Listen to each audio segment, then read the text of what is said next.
मित्रों, हिंदू धर्म ग्रंथों के अनुसार परमपिता ब्रह्मा जी ने सृष्टि की रचना के पश्चात कालखंड यानी कि समय को 4 युगों में विभाजित किया था, जिन्हें सतयुग, त्रेता युग, द्वापर युग और कलयुग के नाम से जाना जाता है। हिंदू पुराणों की माने तो इस कालखंड का आरंभ सतयुग से हुआ और कलयुग पर आकर ये खत्म हो जाता है। कलयुग की समाप्ति के बाद पुनः सतयुग शुरू होता है और ये चक्र सृष्टि की रचना के समय से निरंतर चलता आ रहा है। हम आप आज जिस कालखंड में जी रहे हैं वह कालखंड के परिवर्तन का 23वां चक्र है। अब आप सोच रहे होंगे कि भला इन 4 युगों में ऐसा क्या अलग होता है जो ब्रह्मा जी को कालखंड को 4 युगों में विभाजित करना पड़ा। तो मित्रों, इसका उत्तर हमें मिलता है हिंदू धर्म के लिंग पुराण में, जिसमें इन 4 युगों में क्या असमानताएं हैं विस्तार से बताया गया है, और यह भी कि कैसे युग में आने वाले बदलाव से मनुष्य के लक्षणों में भी परिवर्तन आता है। सर्वप्रथम मिलकर जानेंगे सतयुग के बारे में। नमस्कार और द डिवाइन टेल्स पर आपका स्वागत है। लिंग पुराण के अनुसार सृष्टि की रचना के पश्चात ब्रह्मा जी ने जब समय अर्थात कालखंड को 4 युगों में बांटा, तब सबसे पहले खंड का नाम सतयुग रखा गया। इसके बाद के कालखंड का नाम त्रेता, फिर द्वापर और फिर अंतिम कालखंड का नाम कलयुग रखा गया।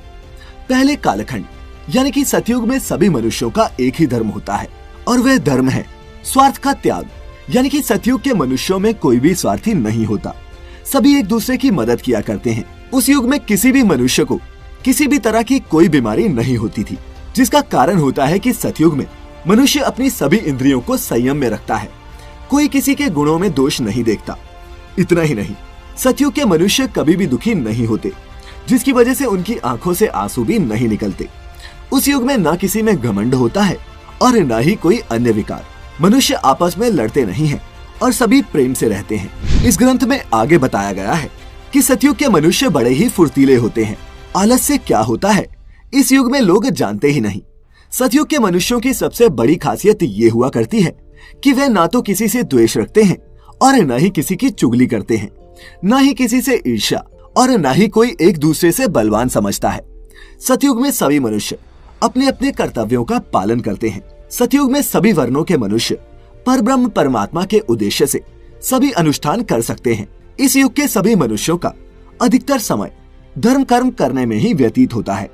सब लोग परमात्मा के ही नाम का जाप और उन्हीं की सेवा पूजा किया करते हैं। इस युग में स्त्री और पुरुष में कोई भेदभाव नहीं किया जाता। सभी वर्णों के लोगों को शिक्षा, शस्त्र कला आदि क्षेत्रों में समान अवसर दिए जाते हैं। स्त्रियां विवाह के बाद अपने पत्नी धर्म का निष्ठा से पालन करती हैं और हमेशा पति की सेवा में लगी रहती हैं। बच्चे भी अपने माता पिता का कहा मानते हैं और बुढ़ापे में उनकी खूब सेवा किया करते हैं। सतयुग के लोग समय समय पर किए जाने वाले आश्रम संबंधी सत्कर्मों का अनुष्ठान करके कर्म फल की कामना और आसक्ति न होने के कारण परम गति प्राप्त कर लेते हैं। पुराणों की माने तो इस युग में मनुष्य की लंबाई 32 फुट हुआ करती है और मनुष्य अपनी इच्छा के अनुसार अपना शरीर त्याग सकते हैं। मित्रों, सतयुग की कालावधि 17,28,000 वर्ष बताई जाती है और जब ये कालावधि समाप्त हो जाती है तो नए युग यानी कि कालखंड का दूसरा युग त्रेता युग आरंभ होता है। मित्रों, त्रेता युग में मनुष्य अपने कर्तव्यों का पालन तो करते हैं, लेकिन सतयुग के मनुष्यों की अपेक्षा खुद की इंद्रियों पर संयम नहीं रख पाते। इस युग में मनुष्य धीरे धीरे अपनों में सिमटने लगता है, यानी उनके अंदर स्वार्थ पनपने लगता है, वे दूसरों की चुगली करने लगता है। साथ ही इस युग में मनुष्यों में ईर्ष्या की भावना भी जागृत होने लगती है। हालांकि ऐसे मनुष्यों की संख्या काफी कम होती है। इस युग में समाज वर्ण आश्रम यानी कि ब्राह्मण, क्षत्रिय, वैश्य और शूद्र में विभाजित होना शुरू हो जाता है। हालांकि त्रेता युग में सतयुग की अपेक्षा धर्म का लोप होने पर भी इस युग की स्त्रियां अपने धर्म का पालन करती हैं। पुरुष भी अपनी पत्नी को धोखा नहीं देता। संतान भी अपने माता पिता की खूब सेवा करती है।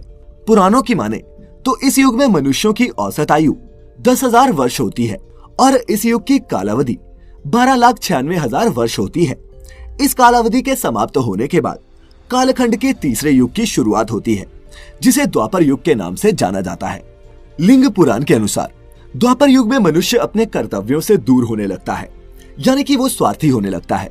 इस युग में भौतिक सुखों की पूर्ति करने के लिए मनुष्य कई तरह के अधर्म करने लगता है और धर्म को त्याग देता है।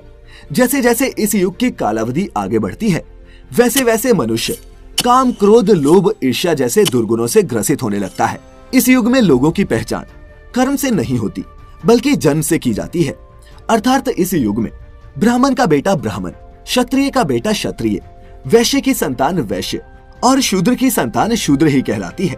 सतयुग की तरह इस युग में शूद्रों को वेद पढ़ने की आजादी नहीं मिलती और न ही क्षत्रियों की तरह शस्त्र चलाने की। अर्थात द्वापर युग में समाज पूर्णतः जातियों में बढ़ जाता है।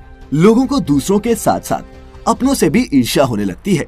द्वापर युग का मनुष्य स्त्रियों को अपनी संपत्ति समझने लगता है। इस युग का मनुष्य अपनी इंद्रियों पर संयम नहीं रख पाता, जिस वजह से समाज में कई तरह के अधर्म होने लगते हैं। स्त्रियों की इज्जत के साथ खेला जाता है और संतान भी अपने माँ बाप की आज्ञा का पालन नहीं करती। और मित्रों, यही सारी वजह थी कि इस युग में महाभारत जैसा महायुद्ध भी हुआ था। देखें तो इस युद्ध का मूल कारण वही सब था जो लिंग पुराण में बताया गया है।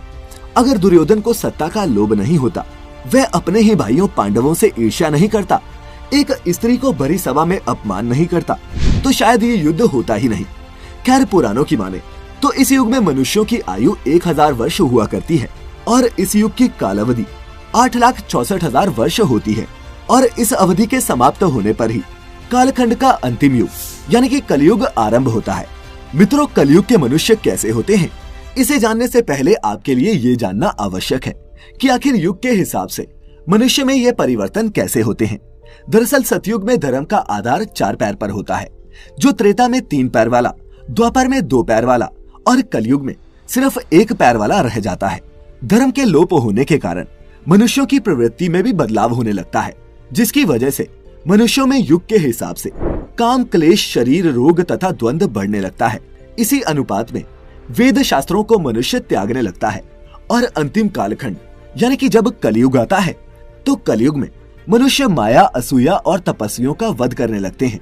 इस युग में मनुष्य अधार्मिक, अनाचारी, महाक्रोधी और अल्प बुद्धि वाले होते हैं। इस युग में सभी अपने कर्तव्यों से मुंह मोड़ लेते हैं, जैसे कि ब्राह्मण वेद पढ़ना छोड़ देते हैं, क्षत्रिय प्रजा की रक्षा नहीं करती, लोग गर्भ में ही लड़कियों को मार देते हैं, जिसे पुराण में भी भ्रूण हत्या कहा गया है। इस युग में चोर प्रवृत्ति के लोग भोली वाली प्रजा पर शासन करते हैं। इस युग में लोग तप और यज्ञ के फल को भी बेच डालते हैं। कलयुग की स्त्री हो या पुरुष, कोई भी अपने धर्म का पालन नहीं करता। इस युग में स्त्रियों का सम्मान ना के बराबर रह जाता है। काम, क्रोध, लोभ और स्वार्थ में वृद्धि के कारण हिंसात्मक घटनाएं बढ़ने लगती हैं। लोग एक दूसरे से लड़ने लगते हैं, एक दूसरे की हत्या करने लगते हैं। संतान अपने माता पिता की सेवा नहीं करती, वो उनका हाल तक नहीं लेती। कलयुग में मनुष्य की लंबाई 5 से 7 फुट रह जाती है। साथ ही कलयुग में मनुष्यों की औसत आयु घटकर 70-80 वर्ष रह जाती है। मित्रों, अब आप सोच रहे होंगे कि आखिर युग परिवर्तन के साथ मनुष्यों की लंबाई और आयु कम क्यों होती जाती है।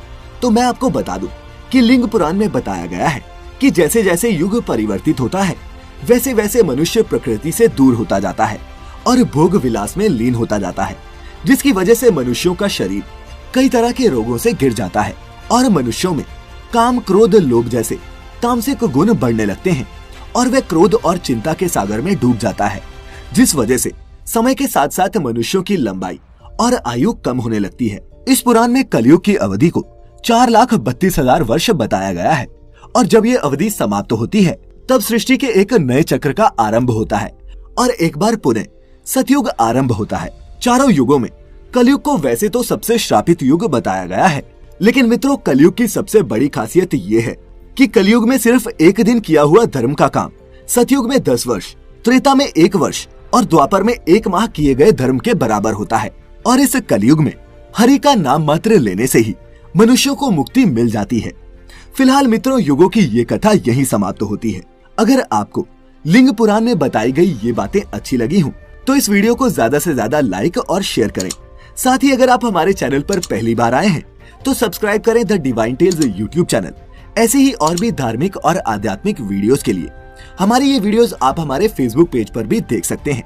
फिलहाल आज के लिए इतना ही। अब इजाजत दें। आपका बहुत बहुत शुक्रिया।